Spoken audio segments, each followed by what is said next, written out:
Welcome back to Boys and Ghouls Film Review, folks. I'm your host, Sarah Stephenson. This is my co-host, Mike Stephenson. Hi, guys. So tonight we are continuing where we left off in our last episode. Last episode we were reviewing The Craft, the one in 1996. And now we're moving into the one that's the sequel that came many years later, called The Craft Legacy 2020. It's called The Craft Legacy. It's also known as Blumhouse's The Craft Legacy. Mm-hmm. Well, because Blumhouse actually was a production company, so why not? Yeah, well, Blumhouse we've encountered several times. They're good guys. They are the independent ones who allow a free reign on their productions. Free reign, but they put some money up there if they've got confidence in you and let you make your film. There you go. Yeah, there are probably a few companies producers out there, in studios out there that will allow you to have fully free control over your work, obviously. You would like to think so. And so this is one of those companies that will allow you to, experiment, do your own story, and not have to go and button in on your creativity. Exactly. This is one of them, obviously. And it is interesting that they waited this long, say, over 20 years. Over 20 years to create a sequel. Yeah, but 24 years ago. Anyway, here we go. The usual stuff. Produced by Douglas Wick. Now, Douglas Wick, I believe, was the producer who made the first film. Okay.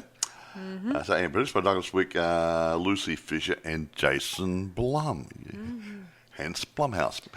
Yeah. Directed by Zoe Lister-Jones. It was also written by Zoe Lister-Jones. Mm-hmm.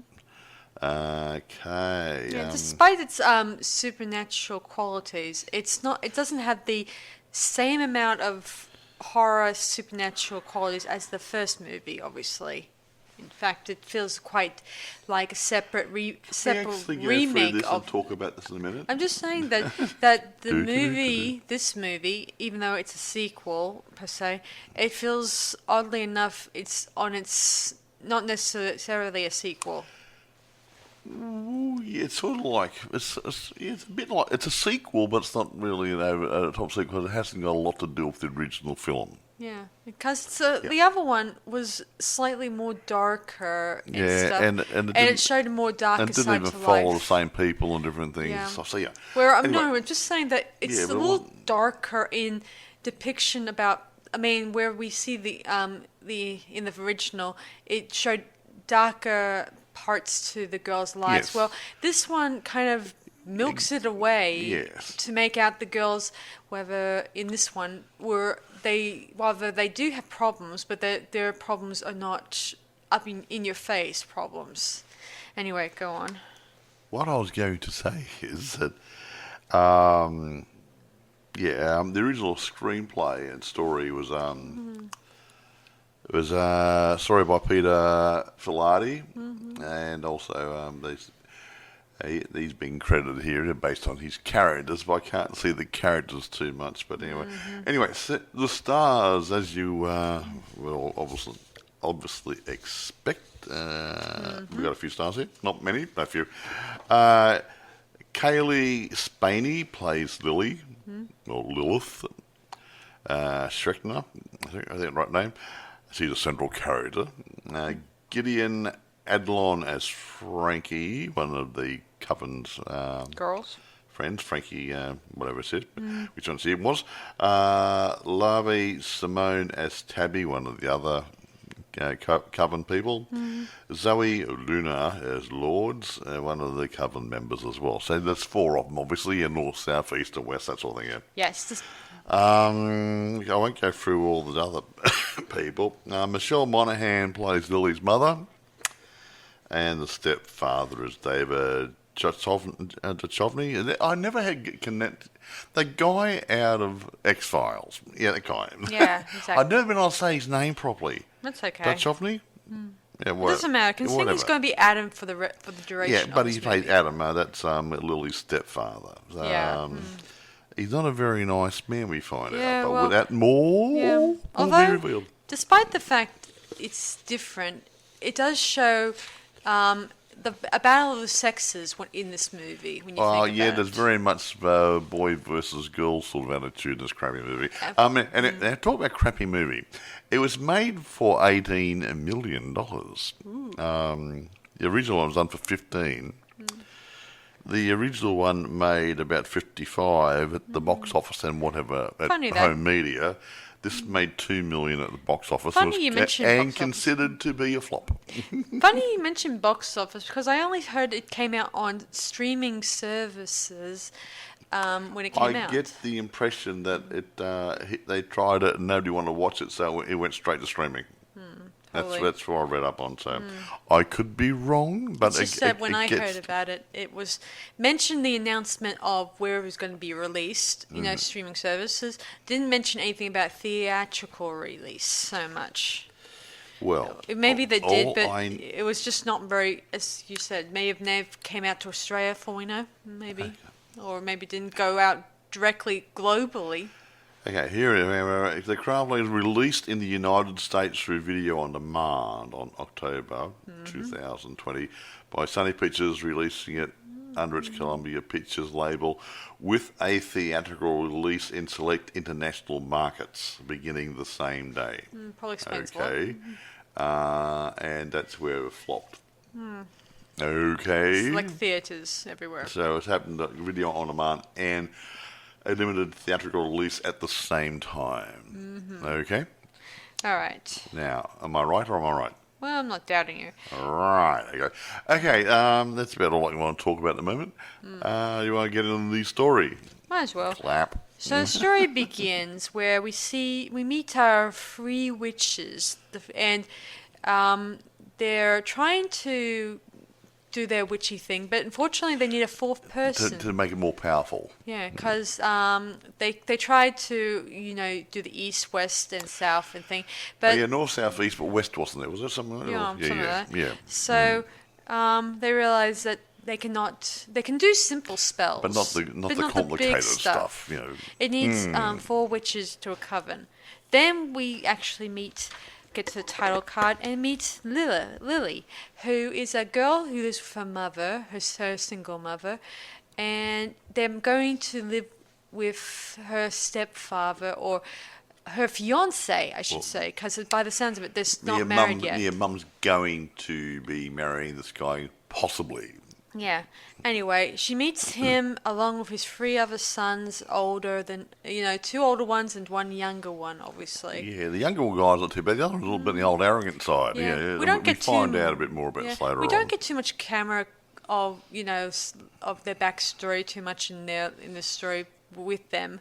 It's more focused on Lilith's adjusting to her life in this new environment, obviously. So she starts attending school with the brothers, and she's unwelcomed at one point because she has suddenly got her period. And that's what she didn't like. It's a new girl, and she has a period in class. Yeah, and people... And even the girls pick on it. Yeah, you think this has happened to so many girls in the past. It's not a big issue when you think about it. Well, it is a big issue, but it's an issue. Girls should not pick on girls when the time of the month comes around. If they didn't count their whatever, it doesn't matter. Guys, I can understand being unsympathetic, but girls... Anyway, she goes to the bathroom and she encounters the 3 witch girls, obviously, and they kind of knew from the get-go that she is possibly one of the... is possibly a witch, obviously. They sense it, I think. Well, they sensed her presence. How's that? Yeah. Pretty good? Mm-hmm. Anyway, they actually saw that she was wearing a necklace. A 4-pointer thing. Oh, yeah, like a north, south, east, and west sort of cardinal point sort of thing. Yeah. So it was in their book, obviously. So they realized that she's possibly the chosen, and she says that she got this necklace from her mother, obviously. Anyway, so the girls want to become friends with her, and of course, later on, when she's when she gets in trouble by one of the boys at her school named Timmy, she and him go into detention, and she hears a bit of a a telepathic message from the three girls. Yeah, I pretty agree with that. Telling her to come to the bathroom. Certainly beats using mobile phone, saves money. Yeah. She goes to the bathroom, of course, and she encounters the girls, and the girls are excited, realizing she is a witch. The one they've been waiting for. Yes. They then leave the school and they make their way and they talk about, stuff and where did Lilith got her power, and she says whether or not her mother was a witch. And of course, her mother is not a witch, obviously, so we don't know. Well, we don't know. Well, she doesn't know about her mother because, well, that'll come later. But see, the mother she's aware of doesn't have any power. Yeah. Anyway, the girls, they make their way into the woods where they start the chanting, and when they do start chanting, they kind of stop time. Yeah, really good that. It was really impressive. It's different from the original craft where the magic was a little, it's not as over the top. But in this one, it feels like it's a little bit, takes it to the next level in a different way, obviously. And the girls are all excited that they could actually stop time, and they realize this is real. Anyway, they end up going home. Well, actually, they don't go home. They go to the boy that's been picking on them, and they actually take his bong and take his personal possession. We don't see it on camera. I suspect it might be a condom. It doesn't matter. Not really relevant to the story, but they decide to use the his bong as a bit of a cauldron for their spell to make him a little nicer to them. Unlike Chris's spell that was in the original, where she tried to make him fall in love with him. Exactly. And it went overboard or overkill. Anyway, it was more or less a bit of fun for them to think that they might make him nice, but then they get interrupted by him returning, and she goes. They all try to make it out the window to try to get out, obviously. And later on, Lily's mother tells her that her stepfather or her fiance is a little annoyed that Lilith was out late at night and didn't come home like the rest of them, obviously. And he's very, very much a dominating control freak. How's that? Yeah, it seems that he trusts his sons to do the right thing or something. He got them under his control. Yeah. Not so much trusting them, no. No. Anyway, it's like a man's environment in this case. And Dad's the head man. Yes. Alpha male. Anyway, later on, we do see that Timothy starts acting a little bit more nicer to them, meaning he's not he's not a complete servant to them, just so you know. He's just become a little bit more of a nicer guy to them. Yeah.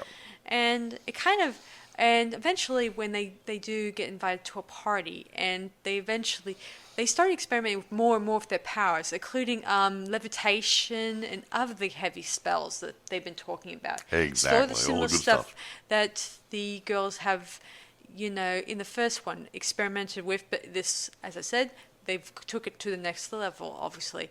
Anyway, the girls eventually, when they're getting prepared for going to a party, they actually dress up really nice and sharp compared to the other girls in their class who come off as shallow and dress like, nah, I don't really care for your outfit. But I like the girls, the witch girls' outfits in this, obviously. And if I had to choose between repeating high school or college in my life, I would definitely pick their style over those ordinary girls who just happen to be wearing ordinary stuff every day. I wouldn't mind going back to school, but not going to an all-boys school. Co-ed would be really, really nice. Yeah, anyway, eventually they use the power to put those girls in their place. Actually, one of the girls slammed her against the wall. Not really hard, just a slight push. Telling her, don't mess with us, we're not. Well, did bang her head against, what was it? She was guess what? Did she flick her head back somehow? Yeah, she flicked her head back like she said he banged her head against the wall really hard. because she was saying something mockingly nasty, about Lilith's toilet, about her pad, period thing again. Her dribbly bit in class, yes. Give me a break. Grow the F up. Yeah, females shouldn't do this. Females. I've said it before. We won't. Let's move on, will we? Anyway, soon enough, the girls are hanging out with Tim, and Tim is turning into this nice, good guy. And we also learned that he is a bit of a bisexual. He is a bisexual. Not a bit. He's a bisexual. And the fact that he had a brief... Thingy. He had a thingy wing with Adam's oldest son, obviously, and he's friends with the younger one. I think his name was Jacob. His sons are named after... Well, I won't go... Yeah, Jacob's the younger one. Yeah, Jacob's the middle one, obviously, and he's best friends with him. And of course, Tim was in a brief thing with his older brother, and he doesn't see him anymore. They're not friends anymore. They don't see each other in the same light. It destroyed the friendship. Yeah, and this killed everything they had. Anyway, later on, he also tells Lilith in his confidence that, in private, that he would often contact his late mother using a Ouija board.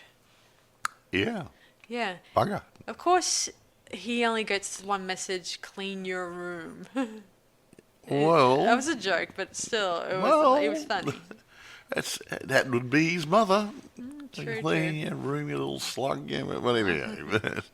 Anyway, Lilith started developing feelings for him, and of course, the girls, they know that they're a coven and all that stuff, but they don't want to get a man between them. Obviously, I don't know what that's about, really, to be honest. I mean, it's not like it's going to it's not going to she's going to replace her coven for a boy, obviously. Like replacing your friends with a guy, obviously. Anyway, later on, we see them, see Timothy hanging out at Lilith's house at Adam's house, I should say. And here, Lilith and him kiss for the first time, and she enjoyed it, and she actually took his sweatshirt and started to conduct a spell, because she broke a promise to the group that whatever things they do to Timothy, that they consult together, or whatever spells they cast together should be discussed together, obviously. Anyway, she kind of broke that rule of thumb, obviously. Yeah, her friends were annoyed. Yeah, later on, obviously. And later on, Timothy, later that night, Timothy comes to her room, but he's shooed away by Jacob. And later on, the next morning at class, we hear from the teacher telling the class, that Timothy committed suicide. Yeah, everyone's upset, including Jacob, and even Lilith tells the girls that she can't cast a spell on Tim to fall in love with him, and the girls were upset. Like they felt like, what you done? What did you do that caused? Maybe he, during the spell, she may have caused him to commit suicide for her. Don't know. We don't know. Anyway, they decide to cut off ties with her, because it's just, I just find that makes no sense when I think about it. They think she could be dangerous in using the power for the wrong reasons, which is fair enough. Anyway, later on, she has this creepy nightmare. Well, actually, she sees her stepfather and his sons and a group of other men. They're conducting some sort of ritual. Some kind of ritual. We also find in his den. He says it's a family crest, but I think it's not a family crest. I think it's it's a symbol of a cult. It had a sword and some snakes. Yeah. Which... Yeah, there was the doctor one. Yeah. Yeah. Anyway, he also has books on masculinity stuff. You know? He's very much about macho. This. Yeah. He doesn't like. Doesn't like guys getting in touch with the feminine side and stuff. Yeah. He's Yeah. over the top. Yeah. She then wakes from the nightmare, and then she tells her mother that she thinks they're in a dangerous place with Adam. Obviously. And she wants to leave. Of course, her mother just shrugs it off and says, "Whatever." It's your imagination, child. You're just going through this process of you're just going through shock about losing your friend Tim, obviously. But then Lilith goes into Adam's office and finds a file on her, and it details the fact that Lilith was adopted. Yeah, you find out she was adopted, so her mummy ain't her mummy. She confronts her mum about this, and her mum admits that when she was born to an inmate at the hospital she worked at. Her hospital she worked at, and her birth mother, gave her to Helen to look after and stuff like that. Because anyway, so much later when they're at the funeral, Lilith tries to talk to the girls and tell her that she's in danger, obviously, and she needs their help. But the girls give her the silent treatment, like talk to the hand, don't want to talk to you. They think that she is a danger to them, and when she confronts her mother again about the danger they're in, she ends up accidentally knocking her down with her power. I don't know if it was her or something messing with them, obviously.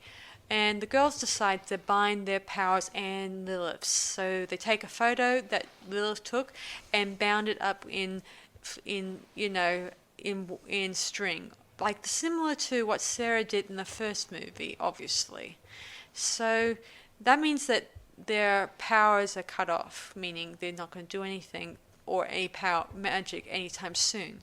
Later on, Lilith and Helen are about to pack their bags and heading off on a long weekend together, obviously, to reconnect, obviously. Yes, things haven't been going too good, yes. Then Helen tells her that she knows about her powers and a little bit. She tells a little bit more about her mother, and she thinks that she must hand over her powers to her. So she take the burden off poor little Lily. Lovely, what a nice. Yeah, and Lilith realizes that there's no way even her adopted mother would tell her to hand over her gift to her. Because I think she's been telling Lilith never to hand over her, freedom to someone else, obviously. And suddenly she knocks her mother backwards, and we see it's actually a glamour that dear old Adam portrayed. Yeah. He actually disguised himself as Helen, and he Good job too. Look like her. Yeah. Meanwhile, while this is happening, the girls are in the girls' room. And the Ouija board, they have a Ouija board, starts moving. And they realize it's coming from Tim, obviously, who is telling them that Lilith is in danger and that his death, his suicide, he was actually murdered by Adam, no less. And Adam takes Lilith into the woods, which he plans to force her to relinquish her powers. Because it makes him powerful then, more powerful. Yeah. Yeah. Of course, he wants to make this the easy way, but he wants the easy way or the hard way. Yeah. But Lilith doesn't relinquish, obviously. So he starts hitting and punching her and telling her to hand it over or else. And he also tells her a little bit more about her mother. It turns out that she's in a mental institute, and also Helen, her adopted mother, is tied up somewhere. I don't know where. Probably somewhere in the house where they left her, obviously. Anyway, so soon enough the girls arrive, and they try to help by freezing time to save her. And they all... It works for a little bit. Yeah, and the girls finally reconcile. They hug, they unbind her powers, realizing she was in danger if she did not try to save herself. Of course, they try to use their powers, individually, but he's still an all-powerful warlock who shrugs it off. He's pretty good. He pushes them aside, knocks them Like little ragdolls and stuff, yeah. Ragdolls, south, east, west, you guessed it, north, and not realizing by knocking them aside that this means that he'll be, they got him trapped in the middle, obviously. Yeah, he did north, south, east, west accidentally. Yes, and he's about to approach Lilith, saying that, "Where are you going, you coward?" Blah blah blah. He says that the reason he killed Timothy was the fact that he couldn't bear the fact that Lilith and her friends were making him in their image. Yes, a nice person. A good guy and stuff. And he disagrees that such power that Lilith has and that her friends have should be given to the higher-ups. Like, he sees men as kings of this world. Yeah, and sexist turd. Yes, I agree.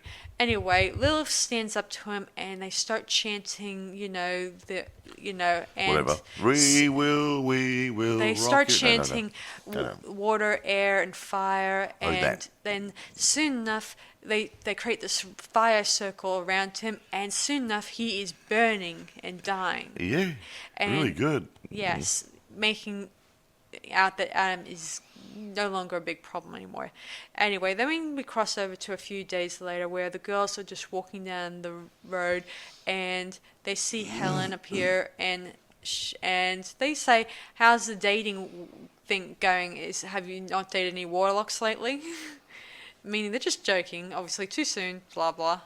But anyway, blah, blah. Yeah. Anyway, Helen takes Lily to the nut house to visit her mother, obviously, and to meet her mother. Yeah, and it turns out to be Nancy from the first movie, the one who got locked up as a fruitcake. Yeah.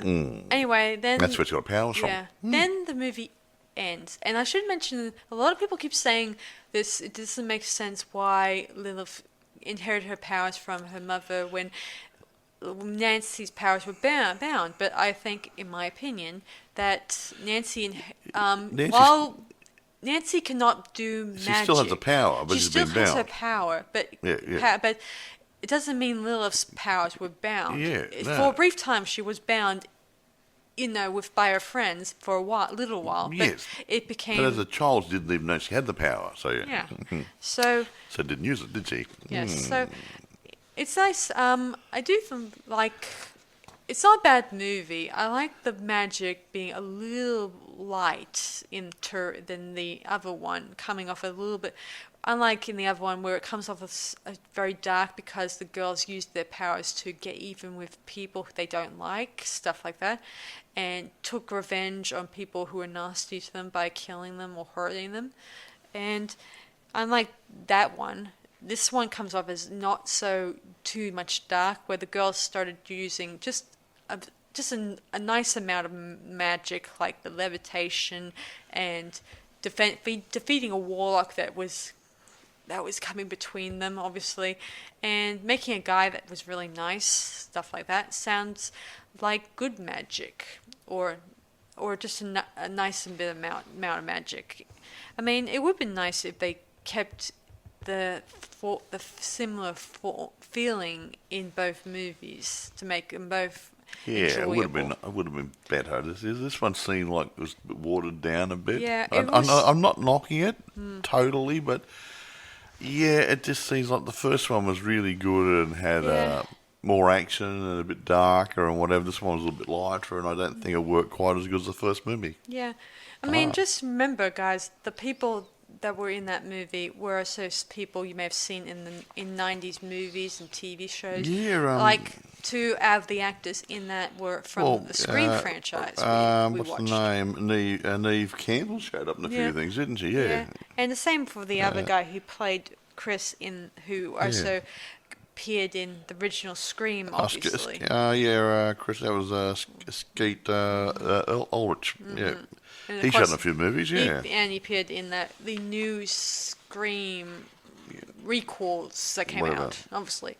Anyway, I do have a problem with this one. If, say, for instance, if it was retitled and it was not had any connections with the other original Craft movie, I would say it would be an okay movie to watch, obviously, with its own origin, obviously. But seeing as there is a connection between them, seeing as it's a sequel, it feels like a little bit of a watered down version, even though it's okay. It's like something out of a Twilight dream, like something. But, it's a bit lighter than the first movie. A lighter version, obviously, but still, I would have loved it if it still had maintained a little bit of that darkness in it.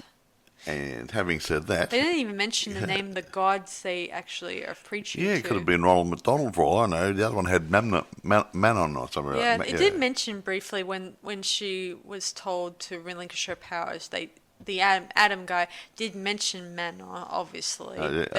But the rest of the time, we don't even know the names of... They do mention the north, south, east, and west, obviously. That's not gods. That's just that's normal geography, for all I know. No, that's it. The Earth, Wind, and Fire sort of stuff. Yeah.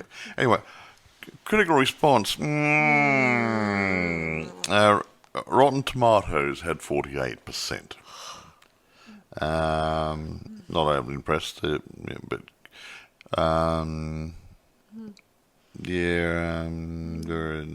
Metacritic had about 54 out of 100. So it looks like averagey sort of thingy.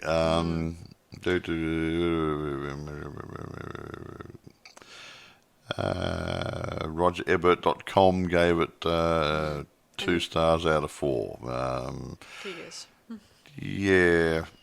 And yeah, I think the problem was gut feeling that they didn't focus on the girl's power as much as they did in the first film. They had all the side stories like Lilith's mum and her stepdad and Tim's sexuality and something else and yada yada, instead of concentrating on the supernatural part of the coven. It didn't exactly... I think that's where it went a bit flat, maybe. Yeah. I like the other movie, which kind of managed to give us a little backstory into each of the girls' lives. Like one of the girls was dealing with dealing with those scars. One is dealing with the fact that she's a goth, an outcast gothic person who comes from a very poor background. Yeah. And then there's the girl who's the African American girl who's mistreated by a bunch of all the white guys. The bullied girls. Yeah. Obviously. So she wanted to get hers back, wanted a bit of payback.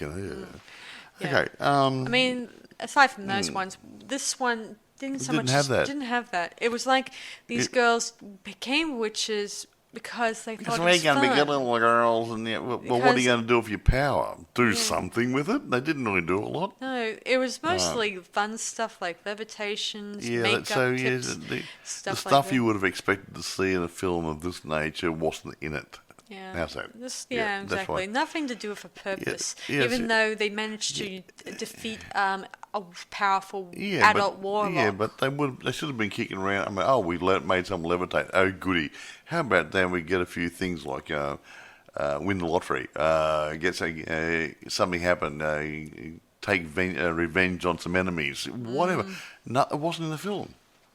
So that's where the problem was. There wasn't. I think. I also like the fact that in this one, even though I don't like people, especially where men get very nasty to girls, obviously, but no, me neither. But it did have, it did show another darker side to what the world is like sometimes. Even though some people try to, fight the fact this doesn't happen, but some people it does happen in some places, and they're just trying to preach it, even though people don't like it being preached to. They like being entertained.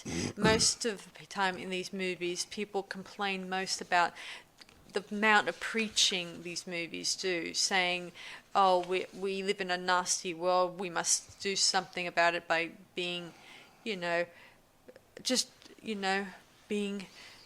trying to force the issue that this stuff does happen. It does happen, yes, but do we have to make it such in your face a lot?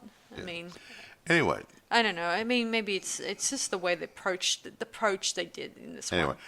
now just speaking about different things, Fariza Bulk, whatever, who played Nancy, the writer Zoe, spoke to her before while developing the storyline. The idea to bring her in right at the end was to open up for a sequel, and I don't see anything happening of a sequel in the past 3 to 4 years. Well, yeah. So I think it's been 4 years so far, and there's I think if a sequel was coming forward, it would have come forward by now. So yeah, by now, yes. Yeah. Anyway. I mean, yeah. Irrespective. Now I'm going to grade it. Could have been better. But still a good story. Good. Good acting, good directorship. If I didn't watch good this filming, but to me it was a little bit lacking in substance. So I'll give it 8. Yeah, if this was its original story and stuff like that with no connection to the other one, then I would say it was a pretty good movie. But its connection pretty much did a connection thing, obviously. It was much of a connection. But not a really good enough one. That's like saying we're doing a sports movie, Chariots of Fire, and the next movie is going to be, I'm wearing Adidas running shoes. No. Yeah, that's not linked to the movie. So it didn't quite work. Yeah. The magic in this is so like something out of Sabrina the Teenage Witch, if you will. Yeah. Well, that's a good analogy. Yeah. Yeah. Well, it kind of made it sound like, nothing negative about it, obviously. Oh, yeah, there's nothing dark enough. It should have been a little bit darker. Yeah. Whereas even in the original Craft movie, obviously it had warnings like the part where you'll come back 3 times to bite you on the bum, that sort of stuff, Yes. Like such prices to pay when you dabble in the magic if you're not too careful. Yeah. In this one, not so much. It was like the girls were having the time of their life. Like they just won the lottery, like you said. Yeah, and they didn't do anything. Not really. Remember? Yeah. Anyway, by the time, irrespective. You're going to give some grading? Yeah. So I'm going to give this. I don't know how I'm going to put this. I'm going to give it 8.5 out of 10 myself. There you go. Yeah. It's still a good movie. It's good, but it's not as good as it could have been. Yeah. I mean, I would have loved it if there was a little more exploring into Adam's background. Like, I mean, there's stuff there in the background indicating that he's. Yeah, they could have spent a few minutes here and there showing behind the scenes Adam. Yeah, develop his mean, nasty character a bit more. Oh, that's where he's coming from. And we didn't get to actually have too much one-on-one time with his sons. It was like, the youngest was nice, but we didn't get to see much of him, obviously. He said, "Hi, how you doing?" Blah blah blah blah blah. He spoke to her a little bit for about a minute, and that was about it. Half the whole movie, And the rest of the other brothers, they just come and go, cannon fodder. And I keep wondering even though after the movie finished with their dad was, vanquished or he was killed or sent to the netherworld. What became of the brothers? Did they stay with her and Lilith? Helen, obviously, or did they inherited the family fortune? There you go, and lived happily ever after. Or did they find out that their father was manipulating them using his warlock cult? Possibly, they could have been controlled by Dad, and they didn't know it. Maybe. Yeah. Who knows? Maybe Jacob knew about the fact his father took Tim's life, obviously, and that's why because later on when he's crying, indicating that he misses his best friend, obviously, and he was just. His dad was just a total nasty person, and he was pushing this belief onto his sons. I don't think that the cult crest he had in his office was an actual cult. I mean, a family crest. No, I think it was a cult crest. Yeah, there's that symbol. Yeah, and the fact that he chose Nancy or knew about Nancy was Yeah, and that's probably zeroed in on Helen, so he can get access to Lily. Yeah, so he can take her Lilith's power and make him stronger yet again. yes, I gotta admit he was a total creep. Wanker. I mean, it was good, the battle between you know what, but Good I and liked, evil. but I liked it when it came to Tim, that he was a nice, he was a nice guy, obviously, and so while some of the guys were a little nasty here and there, I liked it when that there was one that it's interesting that when he was dead, that he managed to contact the witches and told them about what happened to him. Well, that's a bit of power, isn't it? I would have assumed in his ghost form he would lost the spell over him would have worn off, and the fact his old self in his ghost form would take back what he was, and considering the fact he was maybe his being a nice person was the result of that part of his other side part was coming out nicer, anyway, a nicer person, and the nice person within him began to start to emerge more when he was in a spirit form, obviously. Okay, enough. And I guess he saw the witches as his only way of telling them what happened that night, or something. Like that. Now? Anyway, I mean, I feel like that, like if it was really magic turning him into a good person, and he was killed because I think he was basically a good person, and he was being controlled by his peer group. Maybe by Adam's forced group. to act. Yeah, well, his peer, the people around him are forced to act too macho and stuff and over the top and everything. And you're a man. And when dear old Lilith and her and their coven decide to put the whammy on him, it turned him into this nicer person side. Yeah, and the real guy came out. And when they found his group found out about this thing that's going on with him, Adam killed him because he saw him as a threat to their way of masculinity. Yes. Thingy wing. Men stronger than females. That's all. Yeah. Well, he proved him wrong. wrong. Yeah. Anyway. Can we finish this now? Sure. Okay, Sorry. right. It's just that the whole thing feels like a battle of the sexes. Very much so. And I can't stand it when sometimes I hate it when it goes overboard in these movies. You do. Now, where do you get it? Same as the other one. eBay, it's for sale. Amazon, it's for rent or for sale, and you can get your packs and triple packs and quadruple packs with the original craft film, this film, and sometimes you can get the other one, Charmed, and maybe something else thrown in there as well. So look, it's a good watch, not as good as the first one, but a bit lighter, but it's not too bad. Yeah. I mean, the first one's a little bit. Yeah, I would say adult, but more of an older teenager type movie. This one be a bit softer, a younger teenage probably watch it. Yeah, I would have loved it if there was a little warnings about witchcraft and misuse of it. Like in some witch movies, they don't even they never give there's warnings, and there's also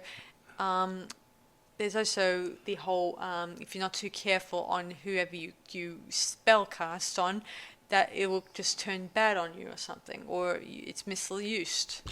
Somewhat. And I remember in the Charm ones, in that one, where they were told not to use magic for personal gain, which that's the trademark rules. Yeah, it comes back and bites. Look, if you do, then you risk bad things coming back at you. How's that? Yes. However, we can kill that now, can we? Oh, yes. Okay. So that's the craft legacy. So you guys know where to find it. You know our thoughts about it. So it's up to you actually go and watch the thing. Yeah. Now, look, it's not bad. I mean, yeah, but it's not as strong as the first film. Yeah. So sometimes it works that way, but I mean, remember when we first saw Star Wars? Yes. We saw the first one, which is number 4, which is the New Hope, whatever, and I didn't like the next movie. What's the Empire Strikes Back. Empire Strikes Back. It didn't feel as strong as the first movie. But when the third movie came out, The Return of the Jedi, that was great. it all came together because this was a link to the middle part of the story, which to me was a little bit tamer than the first and the third movie. Yeah. So, if it didn't, if I am thankful, it happens that way. Yeah. But despite Empire Strikes Back, it kind of clicks the pieces together. It links them together. Without that click, because when you get we're left with the depiction that what became of Luke's father and stuff like that. When George Lucas actually wrote the story, he wrote the whole story. But when he made the first movie, he took a section out of the middle to make the film, and that actually showed in New Hope that part there. Was a really good film, but the next part was the quieter part, building up to the climax at the end, which was the third movie, and then did the 1, 2, and 3 later on. So despite people complaining about those movies, I like them. I didn't think there was a problem with them, and then they brought out the prequels, the sequels, and the side TV stories, series, the side stories, the blah blah blah blah blah, and all the spin-off books and everything. Oh, you want to go I out of control? I don't mind the books, the comics so much because they're not really set in stone. No. But the movies, the TV series, the ongoing movies that go on and on and on and on and on and on, and on. It becomes this routine. You must watch it or you don't get the facts you want. And once the facts are on your plate, you're left with this big disappointment. And you'll be tempted by the dark side. It's just that, why do you need this information? Is it important? Well, it does fill a hole, but that's all it is. Anyway, do you want to kill this now? Yes, I will. We'll start reviewing Star Wars, will we? We've already done the review, and I'm not going to bother to do the spin-off series or the TV series or even the any other ones come to mind. Okay.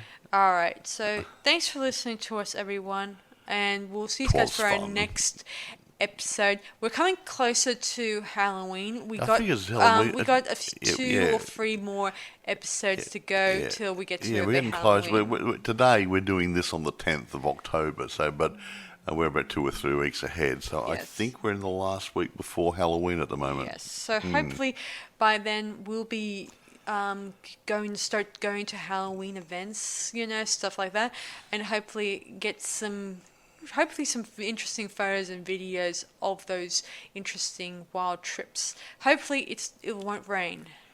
Ooh, it's been raining quite a bit here. Oh yeah, and I hope that it won't rain on those nights. Well, it's been raining cats and dogs today. I saw a cat and a dog out in the... No, sorry. I want to at least have a joyous time during Halloween because I like Halloween. It's the one time you get to be different for a day, be yourself for a day. Exactly. Anyway, black socks, black underwear, black t-shirt, black shorts. That's not my point. Oh, sorry. Anyway, thanks for everyone for listening to our podcast, and we'll see you guys for our next one. Okay, so I'm hoping to review next Practical Magic before Halloween, obviously. Oh, okay, that sounds very nice. That's a good witchy one, and it's a good watch. And I like Nicole Kidman and what's her one? Brooke Shields. No, not Brooke Shields. I mean, come on. Don't know her name. Sorry, my bad. She's in Demolition Man. I know what movie she's been in, but I can't remember her name. She's in Speed. I know that. I don't remember her name, is what I'm saying. Sandra Bullock. I like Sandra. Don't always think that I don't know the name. It's just like that. Mental block. That's okay. It's hard not. I love Sandra. She's really cool actress. Yeah. Anyway, that one's an okay witchy movie, and I think it's nice. I also got the book. Obviously, I read it more than once on the odd occasion, and it's different from the movie, but I don't have an issue with it. Was there a TV series that made out of it? Nope. No, I didn't. Never did. Yeah. No. Good. But who knows? A bit late now, yeah. It might have happened. It might be still on the No, I wouldn't think so, no. origin, but there has been so many supernatural ones that have been on the pipeline. Yeah.